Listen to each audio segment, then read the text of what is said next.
Friends, welcome back to my channel. जय श्री कृष्णा। महाभारत में सैकड़ों पात्र हैं जिनमें से प्रत्येक के अपने व्यक्तित्व, गुण और दोष हैं। कौरव, पांडव, कृष्ण, अर्जुन, द्रौपदी के 5 पति, दुर्योधन, शकुनी, ये सभी पात्र हमारे मन में अलग अलग छवियां बनाते हैं।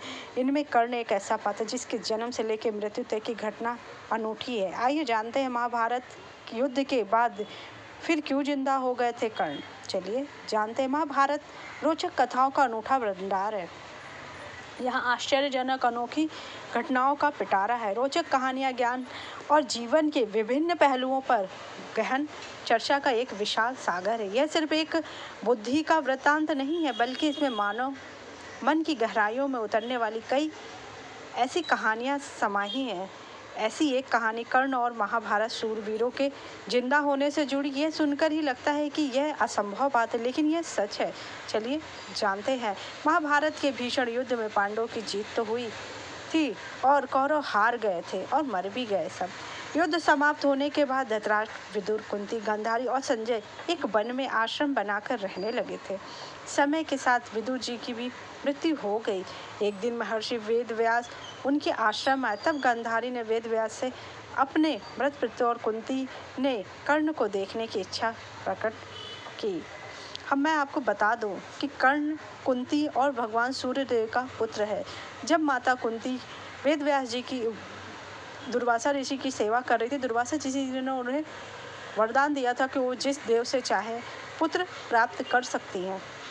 उन्होंने सूखते हुए सूर्य को देखा और उन्हें लगा कि ये वरदान काम करेगा कि नहीं करेगा। उन्होंने सूर्यदेव को बुला लिया, लेकिन जैसा वरदान का था उनको पुत्र हो गया। लोक लाज के डर से उन्होंने गंगा नदी में विसर्जित कर दिया और उसको एक आधिरथ परिवार ने पाला, जिससे उन्हें राधे कहा गया।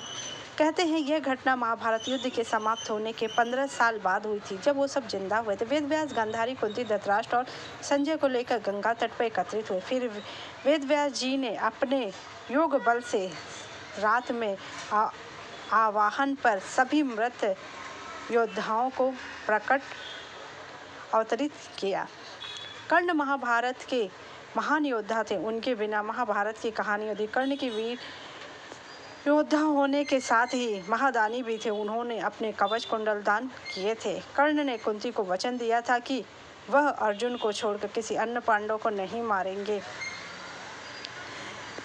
जिससे उन्होंने अपना वचन निभाया। वेदव्यास के आह्वान पर कर्ण भी गंगा तट पर प्रकट हुए। उनका अपनी मां कुंती से मिलन हुआ। वेदव्यास जी के आह्वान से जिंदा हुए कर्ण को देखकर कुंती बहुत प्रसन्न हुई। कर्ण ने कुंती को प्रणाम किया और कुशल क्षेम पूछा। कुंती ने उसे भी माँ का प्रेम न दे पाने के लिए आंसू बहाने लगी और माफी मांगने लगी।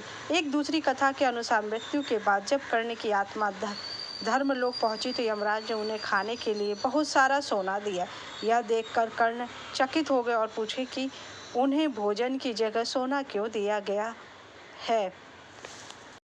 तब धर्मराज ने कहा कि तुमने सशरीर दान पुण्य में सोना ही दान दिया था, कभी अपने पूर्वजों को अन्न, भोजन और जल अर्पित नहीं किया। कहा जाता है कि इसके बाद कर्ण को उनकी गलती सुधारने के लिए 16 दिन के लिए पृथ्वी पर भेजा गया, जहां उन्होंने अपने पितरों और पूर्वजों का श्राद्ध और तर्पण किया और उन्हें अन्न जल का दान किया, जिसके फलस्वरूप उन्हें स्वर्ग में भी अन्न जल मिलने लगा।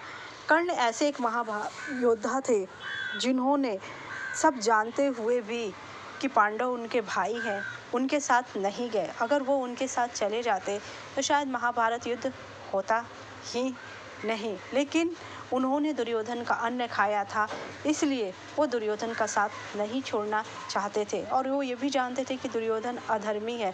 अगर धर्मराज युधिष्ठिर अपना ताज उसको दे देंगे तो उसको ना चाहते हुए भी दुर्योधन का ऋण चुकाने के लिए वो ताज दुर्योधन के सर पे रखना पड़ेगा और दुर्योधन का राज्य हो जाएगा, जो कि अधर्म का राज्य। वो ये ऐसा नहीं चाहते, इसलिए उन्होंने अपनी माता को मना किया। मृत्यु के बाद उनकी पत्नी का क्या हुआ? मृत्यु के बाद उनकी पत्नी ने अपने पति की चिता पर पर सती होने का निर्णय लिया और दूसरी पत्नी ने, जो उनका एकमात्र पुत्र बचा था, उसको लेकर राजपाट संभाला, जिसे पांडवों ने उनको संरक्षित किया। अगर आपको मेरी जानकारी अच्छी लगी तो चैनल को लाइक करें, सब्सक्राइब करें।